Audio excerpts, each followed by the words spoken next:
So unfortunately, I didn't cover Louisianan cuisine in the past couple videos I did on basically how to recreate a healthful antebellum style, colonial style U.S. diet, if you will, or pre-revolution to post-revolution American diet before we started getting all processed with everything.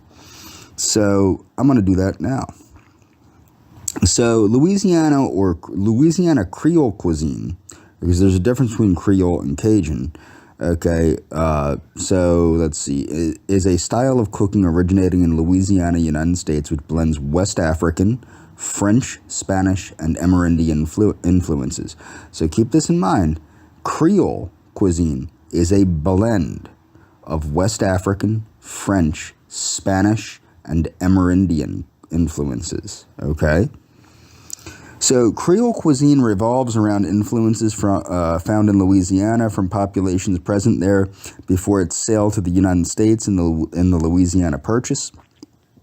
The term Creole describes the population of people in French colonial Louisiana, which consisted of descendants of the French and Spanish upper classes, and over the years, the term grew to include native-born slaves of African descent, as well as those of mixed racial ancestry. Like the people, Creole food is a blend of the various cultures of New Orleans, including West African, French, Spanish, Caribbean, and Native American, among others.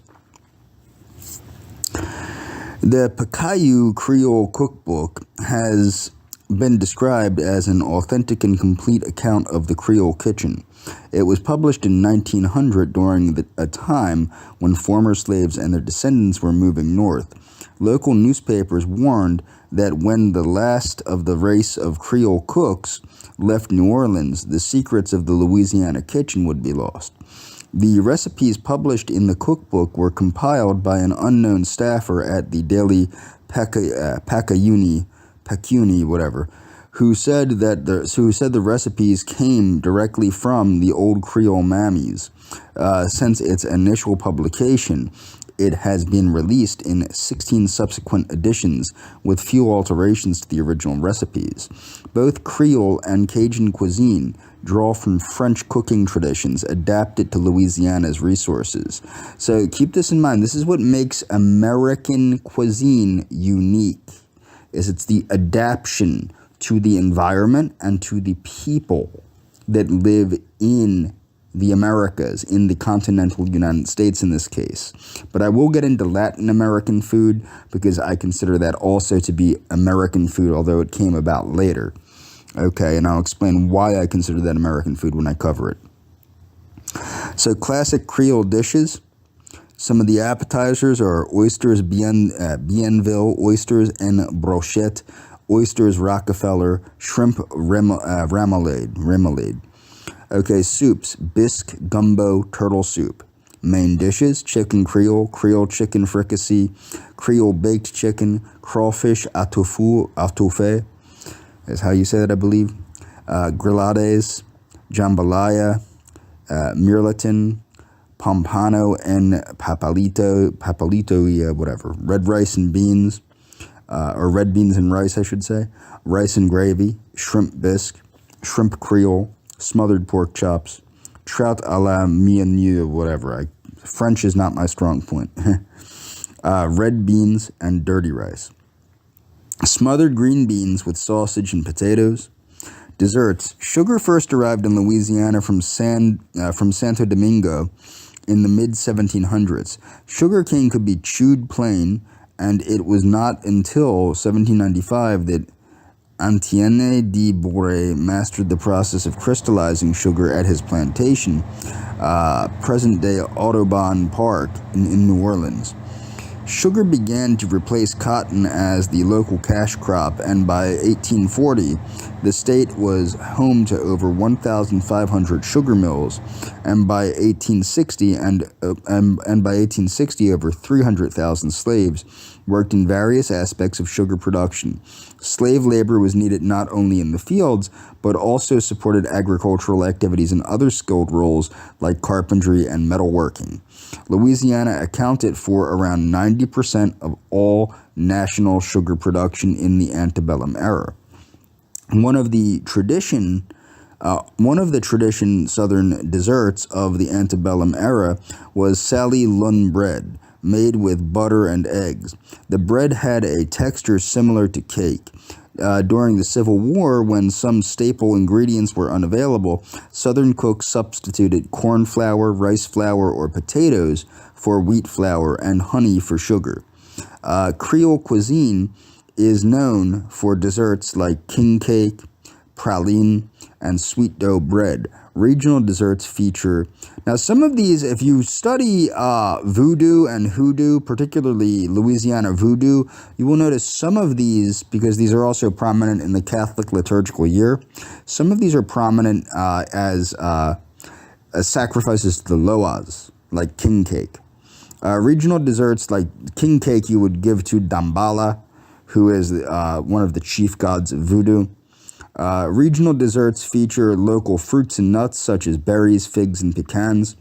In the early 20th century, cane syrup became a staple ingredient and is used in recipes for pecan pie, gingerbread, spice cookies, and gâteau de sorop. I probably butchered that, or served plain with pancakes or hot buttermilk biscuits. Similar to maple syrup in the cuisine of New England. Bananas Foster, beignets, Dauberge cake, banana pudding, bread pudding. Beverages: Café Brûlot, Café au lait, Ramos Gin Fizz, Sazerac cocktail, Vieux Carré. Breakfast: Calais, egg sardou, grits and grillades, French toast, baguette. Condiments: Creole cream cheese, pepper jelly, remoulade, Creole mustard, blue plate mayonnaise.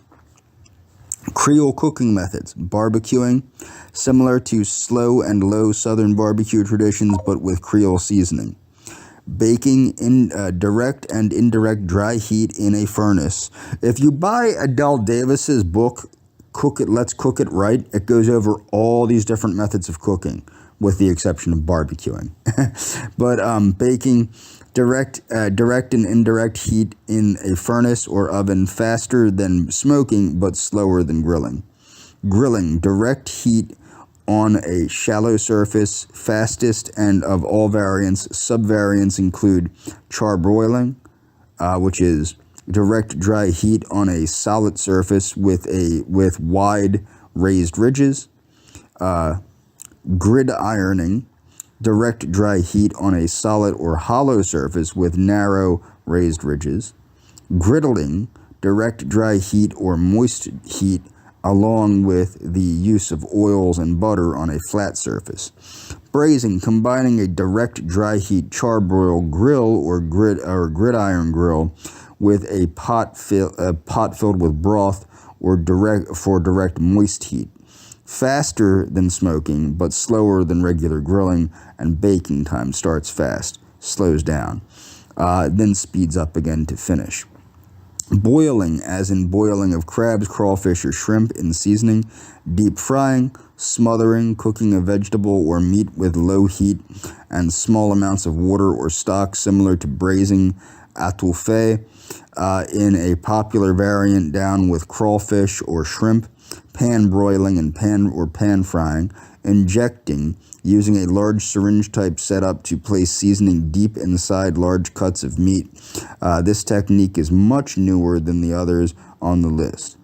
Okay, stewing, also known as fricassee. Ingredients: corn. These are the grains used: corn, rice, wheat.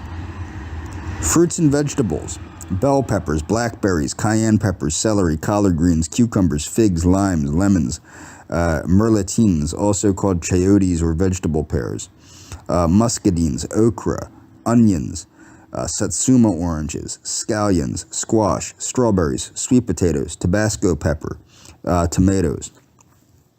Meat and seafood. Creole folkways include many techniques for preserving meat. some of which are waning due to the availability of refrigeration and mass-produced meat at the grocer. Smoking of meat remains fairly common practice, but once common preparations such as turkey or duck confit preserved in poultry fat with spices are now seen even by Acadians as quaint rarities. Game is still uniformly popular in Creole cooking. The recent increase of catfish farming in the Mississippi Delta has increased its usage in Creole cuisine, replacing the more traditional wild-caught trout, the saltwater species, and redfish. Seafood. Okay, some freshwater fish, commonly known, bass, commonly known as green trout in South Louisiana, catfish, sacolat, white perch or crappie, yellow perch, saltwater or brackish water species, trout, redfish, pompano, drumfish, flounder, grouper, perch, many varieties, snapper, many varieties, shellfish, crawfish, either wild, swamp, or farm-raised, shrimp in colonial Louisiana French, are known as crevette, oysters, blue crab. Okay, so some of the meats are pork andouille, a spicy dried sausage characterized by coarse ground texture. Chorizo, similar to the Spanish chorizo, I think it's chorizo, but it's pronounced chorizo now. Ham hocks, wild boar or feral hog, head cheese. Head cheese, what head cheese is? It's like all the little bits and pieces on the head that have been boiled off and then congealed in gelatin into like a luncheon type meat. Pork sausage, not smoked or cured but highly seasoned, mostly used in gumbos. The sausage itself does not include rice, separating it from boudin. Salt pork, boudin. It's pronounced boudin. Whatever. Crackling, tender pork rinds. This is very similar to chicharron. Oh, there, chicharron. Boiled skin which breaks the cells of the collagen fat is scraped off and pieces are dehydrated, deep fried for a puffy consistency. It's kind of like pork rinds, but with chicken fat usually.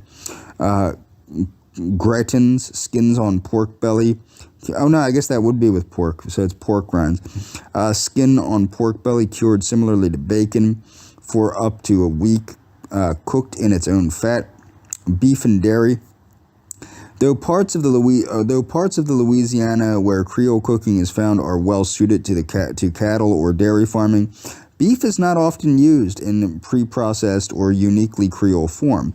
It is usually prepared fairly simple as chops, stews, or steaks. Taking a cue from Texas to the west, ground beef is used as is traditional throughout the southern U.S., although seasoned differently. Dairy farming is not as prevalent as in the past, but there are still some farms in the business. There are unique dairy items produced in Creole cooking, such as Creole cream cheese. Other game meats include alligator gar, which is a big-ass fish, frog, usually bullfrogs, not just the legs, but the entire creature, gros bec, commonly called night herring, nutrii, squirrel, rabbit, skunk, turtle, snake, Virginia opossum. Creole seasonings: bay leaf, oregano, bell peppers, black peppers, cayenne pepper, celery, garlic, onion, parsley, sassafras, dried shrimp, sugar cane, and also brown sugar and molasses, thyme. Blended. Creole spice blends such as Tony Chachiris and Rex King of Spice are sometimes used in Creole kitchens, but do not suit every cook's style because Creole style seasoning is often achieved from scratch, even by taste. Whole peppers are almost never used in authentic Creole dishes. Ground cayenne, paprika, and pepper sauces predominate. Hot sauce, seafood boil mix, vinegar seasoned with small pickled hot green peppers is a common condiment with many Creole meals. Persillade, marinades made with olive oil, brown sugar, and citrus juices. Various barbecue rubs similar to those in other states. cooking bases. Knowing how to make a good roux is the key to Cajun cooking. Now, how I was taught to make a roux by my grandmother, of all people, was to take butter or margarine. I use margarine, and roll it around in cornstarch or butter, and then melt that in the in a bit of drippings. Okay, I now make mushroom gravy or vegetable gravies. Believe it or not, you can with the exact method I just told you, by taking a chunk of butter and rolling it in cornstarch or flour, and then melting that into a bit of the drippings. Now, you don't want to add cornstarch directly to water or drippings because you will get lumps. So Creole roux in New Orleans are known to be lighter than Cajun roux, and are usually made with butter or bacon fat and flour.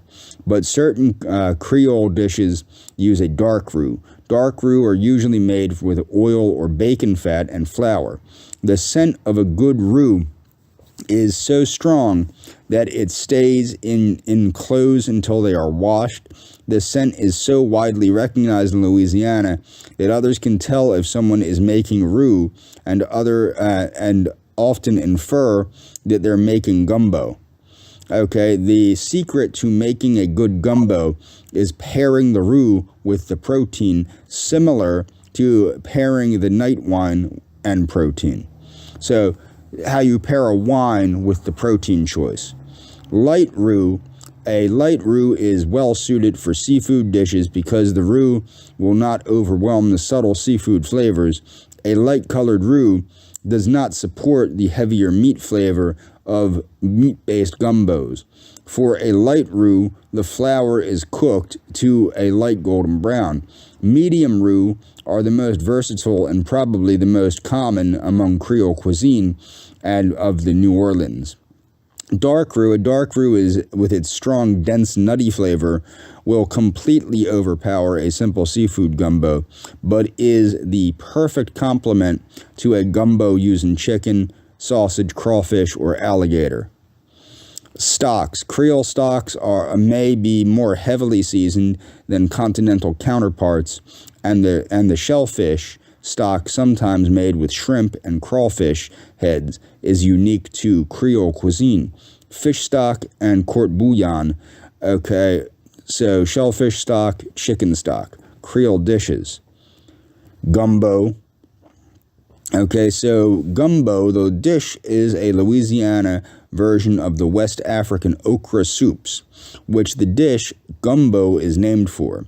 The name gumbo is derived from the French term for okra, which entered Louisiana French from West African languages as gombo, from the West African kilo gombo or quingombo. Okay, okra, often one of the principal ingredients in gumbo recipes, is used as a thickening agent because of the mucilage and for its distinct flavor. In modern Louisiana cuisine, okra is not a requirement any longer. A lot of people don't like gumbo. I'm not gumbo. A lot of people don't like okra. I actually do.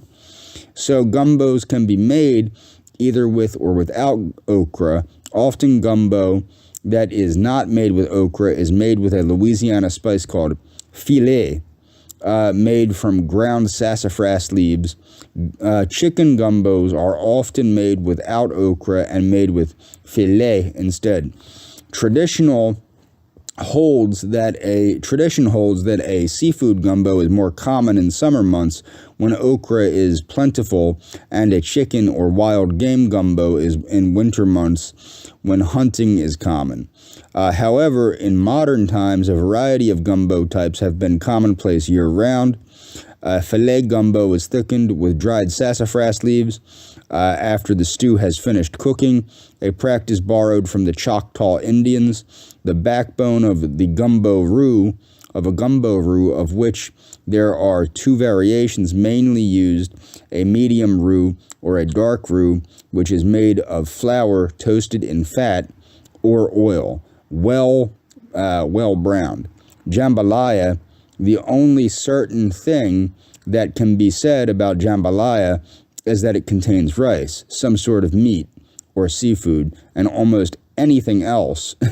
Usually, however, one will find green peppers, onions, celery, tomatoes, and hot chili peppers. Anything else is optional. Jambalaya has its origins in several rice-based dishes, well attested in the cuisine of West Africa, Spain, and southern France, especially in the Western African dish jollof, the Spanish dish paella, and the provincial French dish known as jambalaya. Whatever. The dish evolved going through creolization of Louisiana influences. Jambalaya is a highly seasoned rice casserole. Shrimp Creole is a favorite of Creole cuisine in the greater New Orleans area. It's a dish made of shrimp, tomatoes, onion, bell pepper, celery, garlic, and cayenne pepper. Classic Shrimp Creole does not contain a roux, but some cooks may add one. It's an early Creole dish that shows its strong French and Spanish heritage. Red beans and rice is one of the most common dishes found in New Orleans. It's also a complete protein. Red beans arrived with white French Creoles from Haiti, who escaped Haiti during the slave uprising. People might not know this, but in Haiti, when the slaves rebelled against the French, basically what happened is democracy had struck Haiti, and the French decided that they wanted to democratize, because of Napoleon, they wanted to democratize Haiti and let the slaves out and let the slaves be free. So the slaves murdered all of the whites and mulattoes in Haiti, essentially. Rice and gravy. So some of the whites had escaped Haiti and came to New Orleans. Okay, rice and gravy dishes are a staple of Creole cuisine and are usually a brown gravy based on pan drippings. Now this is, you need a roux to make a good gravy anyway. So the dish is traditionally made from cheaper cuts of meat and cooked in a cast iron pan. Okay, primary desserts, bread pudding, a dessert made from day-old or stale French bread. Okay, so I'm going to move on here. So we're getting closer to the 20th century here with the cuisine of the southwestern United States. Okay, so of course the history here. When New Mexico was still part of New Spain and the Republic of Mexico, regional ingredients were more limited, with few imports supplementing locally grown food. This gave New Mexican cuisine its unique palate. All cooking was done at home by women who toasted whole spices and ground corn by hand using metates. Hunters made jerky in the style of New Mexican carne seca with game meats, fish, and wild birds. Fruits and vegetables were sun-dried in preparation for winter. Food was slow-cooked in iron or copper pots over open fires. And the only imported items were non-perishables from New Spain: coffee, sugar, and spices. The expansion of the railway system allowed the importation of milled flour and cornmeal, sugar, lemons, oranges, and other ingredients from the States, meaning from the United States. Traditional ways of cooking were eventually replaced by iron stoves. The basic chili beans and corn dishes from Mexican cuisine evolved over time and in modern form often substitute extremely hot peppers and condiments for the subtle, balanced spicing of authentic Mexican cuisine. Native Americans and Hispanos developed the earliest forms of the New Mexican chile to supplement this taste. By the early 20th century, tostadas, chili joints, and home-cooked chili suppers and tamale vendors had become part of the cultural landscape. The characteristics, okay, they make use of the three sisters. Okay, you'll notice that Native American cuisine plays a central role throughout the Americas, okay? The Native American cuisine, and I'm going to get into Native American cuisine after the Southwest. So, corn, squash, and beans, called the Three Sisters, were staple ingredients in New Mexican cuisine. Okay, they've been staples of North American agriculture since ancient times. Beans are served whole or refried, and both styles can be used as fillings for tostadas, tacos, burritos, and similar dishes. Many bean varieties are consumed, but the pinto bean is the most iconic bean of Southwestern cuisine. Southwestern food is distinguished by the use of chili peppers as the primary seasoning, first brought to Santa Fe with the arrival of the Spanish from Mexico. Chili peppers are used as a topping for virtually every dish, from pizza to bagels, or just fried tempura and eaten whole.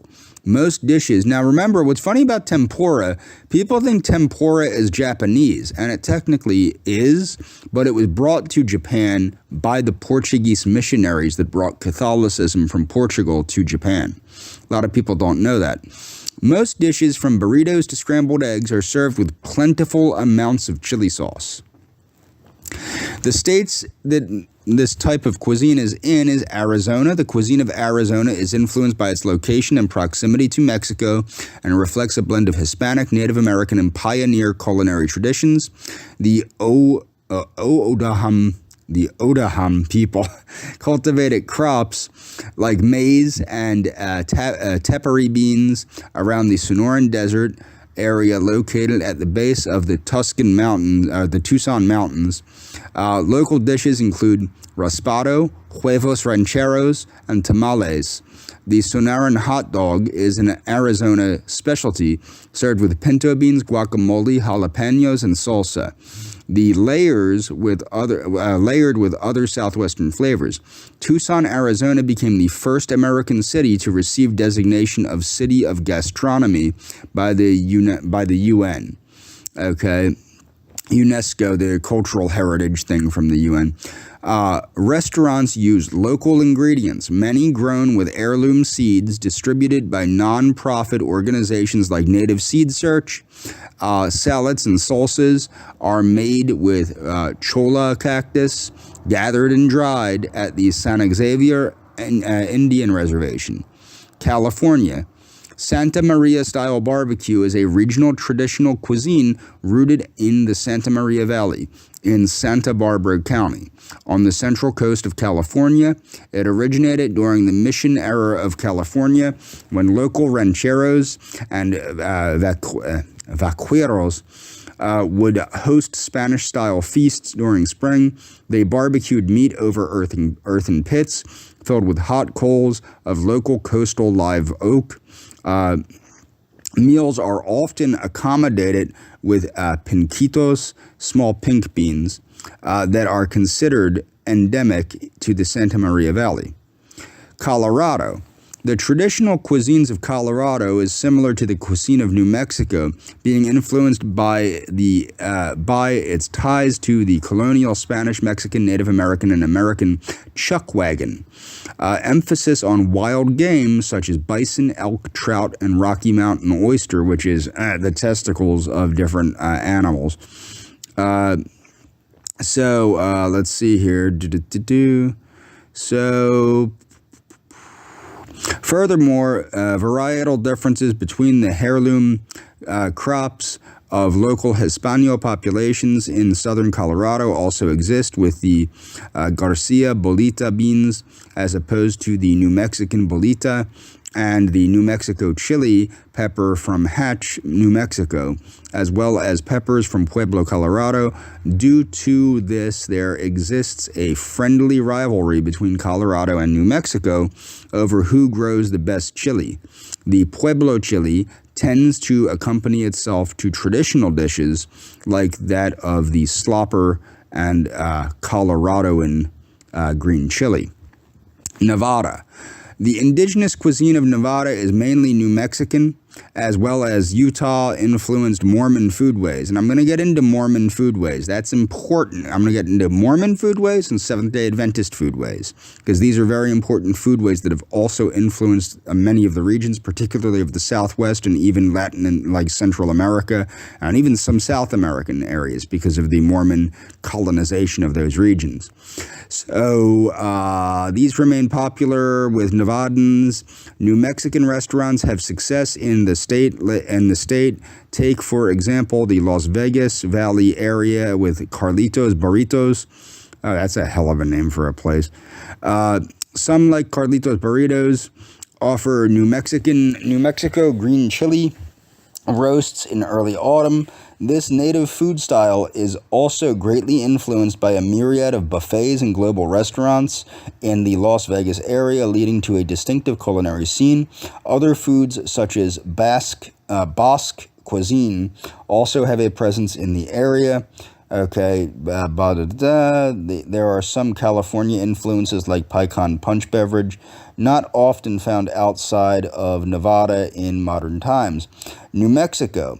The most prevalent cuisine type of New Mexico is that of the cuisine originating in the historical region of Santa Fe de Nueva, Mexico. The modern New Mexican cuisine is a fusion cuisine of Puebloans and Hispanos of New Mexico. Texas. Tex-Mex cuisine was first created from the early Tejano people in Texas. This type of southwestern cuisine is heavy in cheese, beans, and meat. Take note that Native Americans did not have cheese. Dishes include heavy usage of chiltepin pepper. Popular dishes include enchiladas, King Ranch casserole, menuda, and chili con carne. Utah. Potatoes were the first crop planted by the pioneers when they arrived in Salt Lake City, in the Salt Lake Valley in 1847. With seeds from the eastern states, according to William Clayton, the first settlers in Utah also planted turnips, oats, corn, buckwheat, and beans. Peach pits and apple seeds were planted at the insistence of Brigham Young. Veterans of the Mexican-American War brought black seeds from California, introducing club wheat and the California pea to the state. In modern times, Utah is not noted for its culinary traditions, except its fry sauce, a mix of ketchup and mayonnaise that is served with nearly everything. Southwestern dishes, cactus fries with a side of prickly pear sauce. That's hilarious. So what that is that's cactus paddles that have been cut into strips and then fried. And then the ketchup, instead of ketchup, it has prickly pear sauce. I've actually never had that. If I ever go back to Arizona, that'll be something I'll be getting. Albondigas de pollo.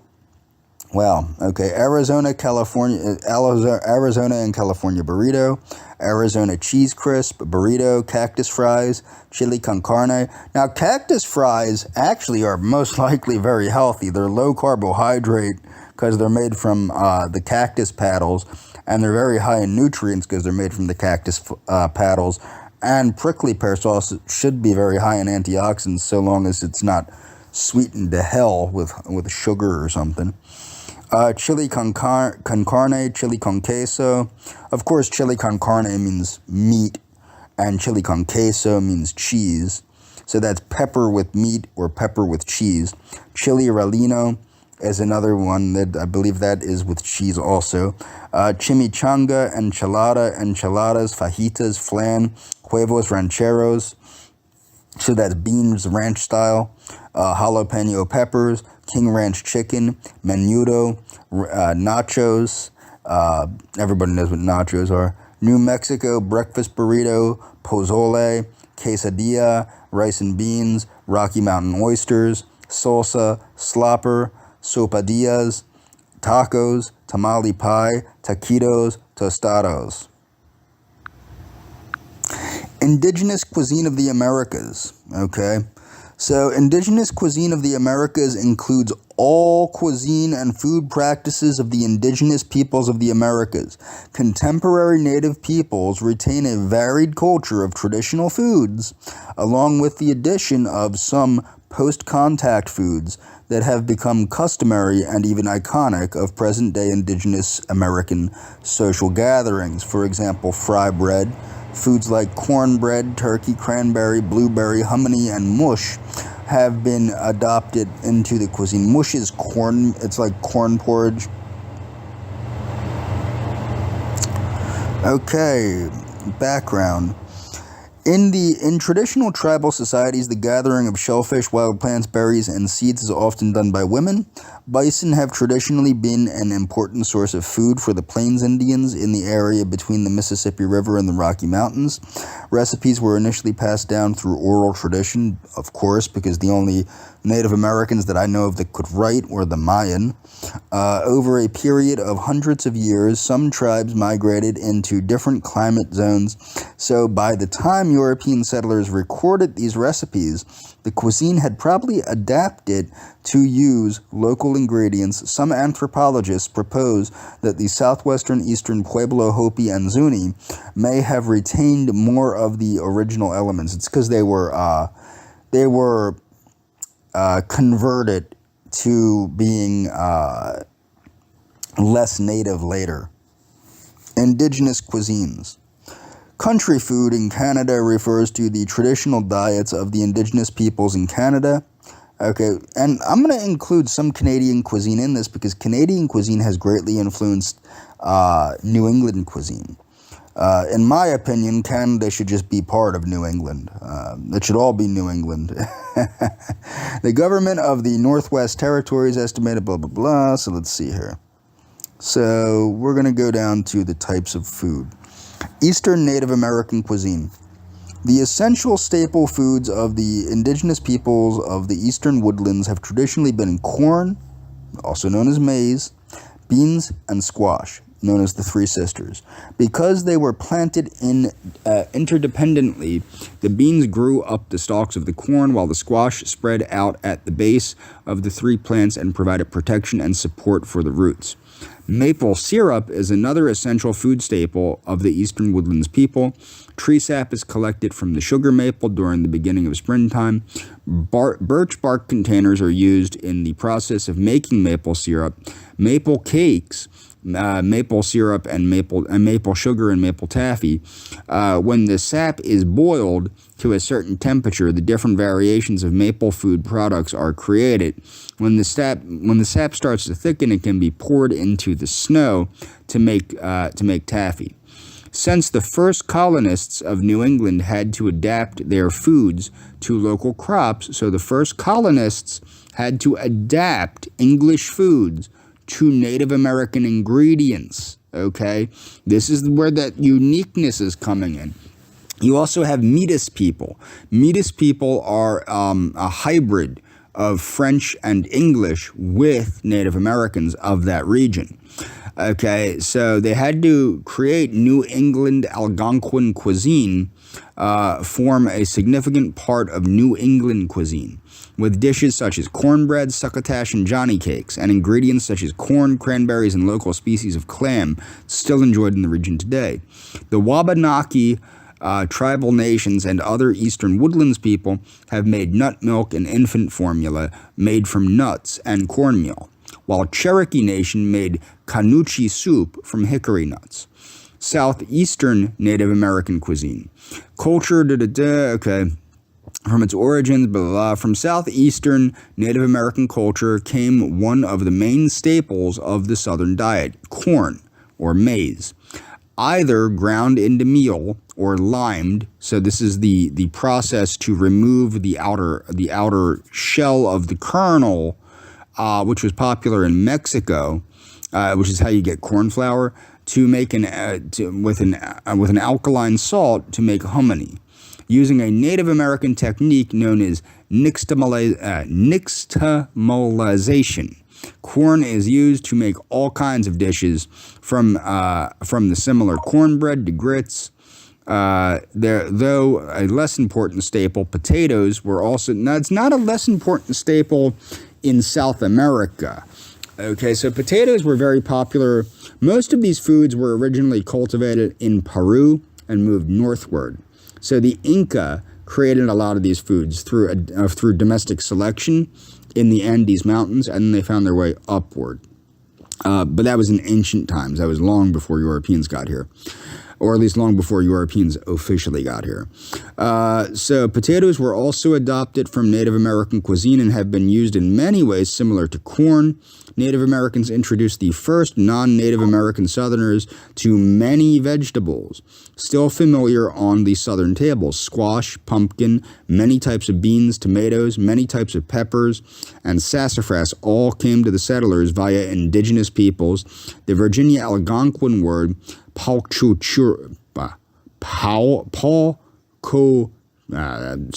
means hickory nut meat or nut milk drink made from it. Ramps with ginger, miner's lettuce, which is a wild plant that's eaten in a salad, and juniper berry can flavor various dishes. Now, what I want people to understand here, these highly nutrient-dense foods are why Americans were so much healthier than Europeans. Okay?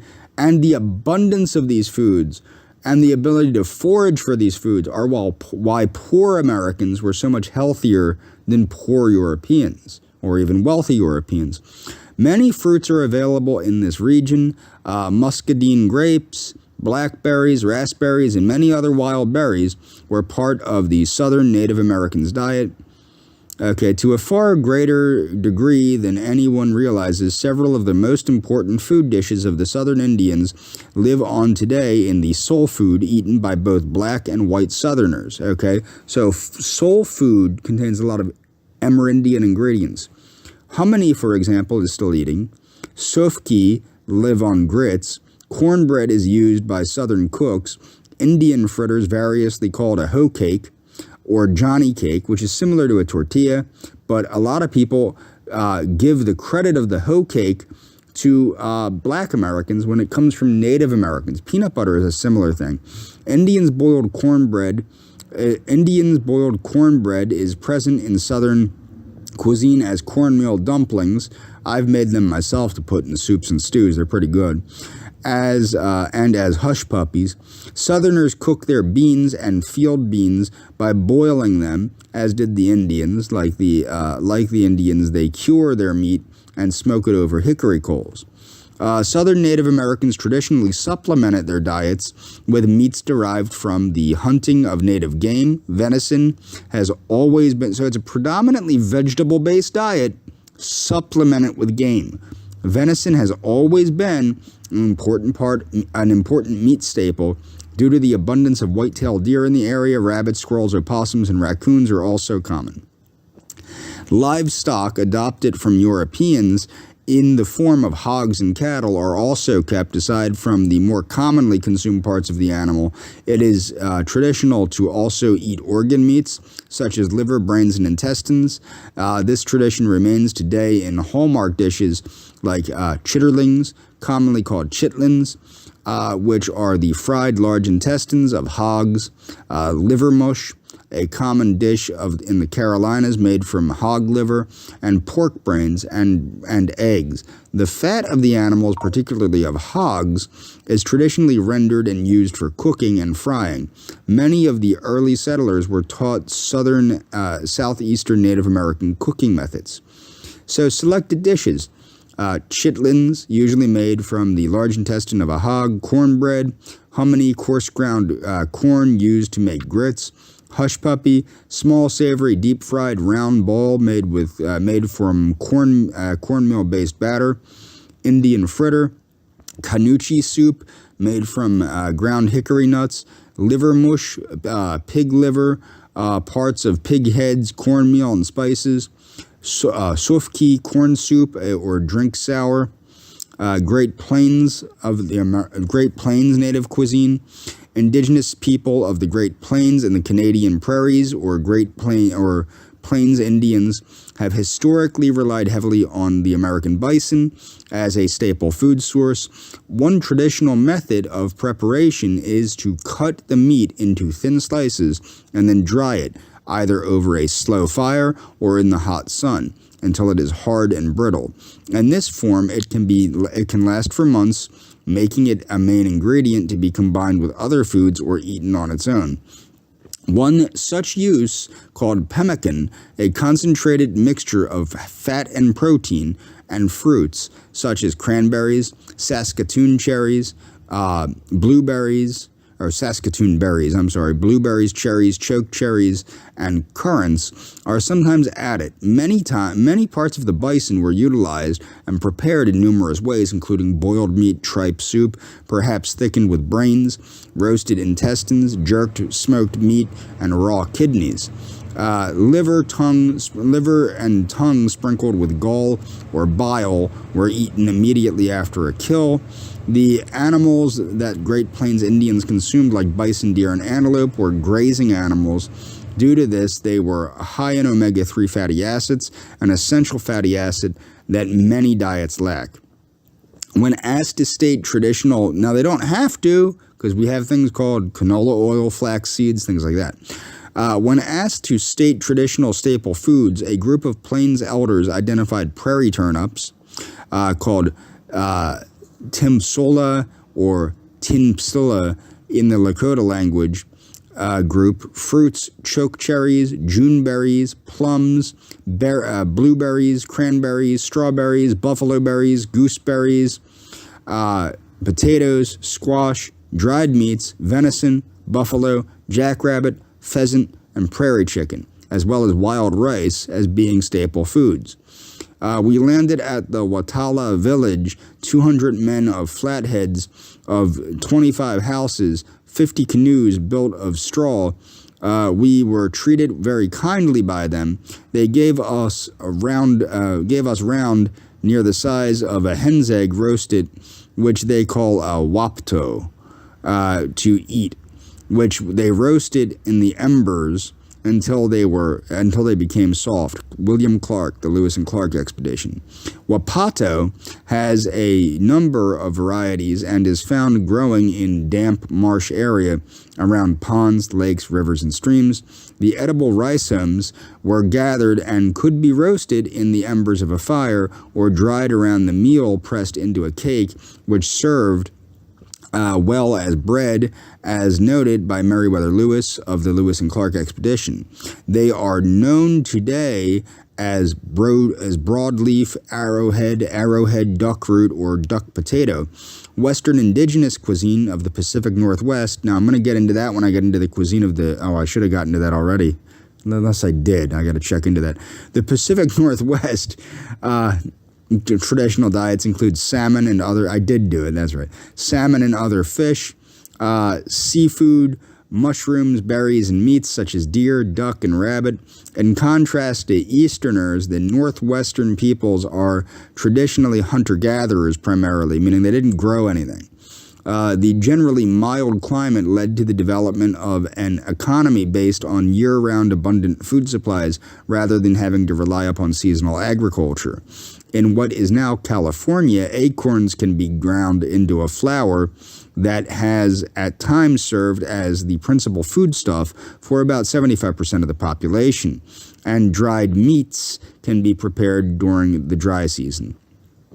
Southwestern indigenous cuisine, ancestral Puebloians of the present-day Four Corners region of the United States, comprising Arizona, Colorado, New Mexico, and Utah, initially practiced subsistence agriculture by cultivating maize, beans, squash, sunflower seeds, and pine nuts from the pinyon tree, and game meat, including venison and cuniculture, and freshwater fish such as Rio Grande cutthroat trout and rainbow trout are also traditional foods in the region. Ancestral Puebloians are also known for their basketry and pottery, indicating both an agricultural surplus that needed to be carried and stored, and clay pot cooking. Grinding stones have been used to grind maize into meal for cooking. Archaeological digs indicate that indicate a very early domestication of turkeys for food. New Mexican cuisine is heavily rooted in both Pueblo and Hispano food traditions and is a prevalent cuisine in the American Southwest. Alaskan native cuisine consists of nutrient-dense foods like so what they mean is calorie-dense foods such as seal fish, primarily salmon, and moose. Along with these, berries, huckleberries, and bird eggs are traditionally consumed by Alaskan natives. Seal, walruses, and polar bear are the large game that Alaska natives hunt. Smaller game includes whitefish, Arctic char, Arctic hare. Dishes: cornbread, succotash, acorn bread, acorn mush, aktok, bannock, bean bread, bird brain stew, black drink, buffalo stew, Chinook olives, cornbread and corn pone, dried meats, filet, fry bread, green chili stew, Hopi tea, an herbal tea made from some herb, mutton stew, nokaki, nut milk, pemmican, peaky bread, pasindi, Pueblo bread, salted salmon, sapon, stinkfish, succotash, sumac lemonade, tiswin, walrus flipper soup, wajapi, and let's see here. Indigenous cuisine of the, this is the cuisine of the Caribbean, which would also include Puerto Rico and Cuba. This region comprises the cultures of the Arawaks, the Caribs, the Siboney, the Tiano, the Greater Antilles, Ajiaco, same as pepper pot or soup, believed to have originated in Cuba before Columbus's arrival. Barbacoa, which is where we get the word barbecue. Jerk, which is jerky. Casabe. Let's see. Jerk meat was applied with dry rub, allspice, and perhaps additional spices before being smoked over a fire. Casabe, a crispy, thin flatbread. Bami, a Jamaican bread made from cassava. Gunmi, a Puerto Rican food similar to the tamale. Pasteles, a dish that may have also been called halka. Funchi, or fungi, a cornmeal mush. Casarip, a sauce. Mama Yuna, a tea made from Hispaniola. Pepper pot, a spicy stew of Tiano origin based on meat, vegetables, chili peppers, and boiled down cassava juice. Bush teas, which are popular herbal remedies in the Virgin Islands. And I'm gonna get into the cuisine of the Virgin Islands also. A fermented cassava-based beer brewed by the Caribs. The Caribs are one of the many indigenous people of the Caribbean islands. They're the ones, of course, that give the Caribbean islands their name. They were indigenous to Cuba.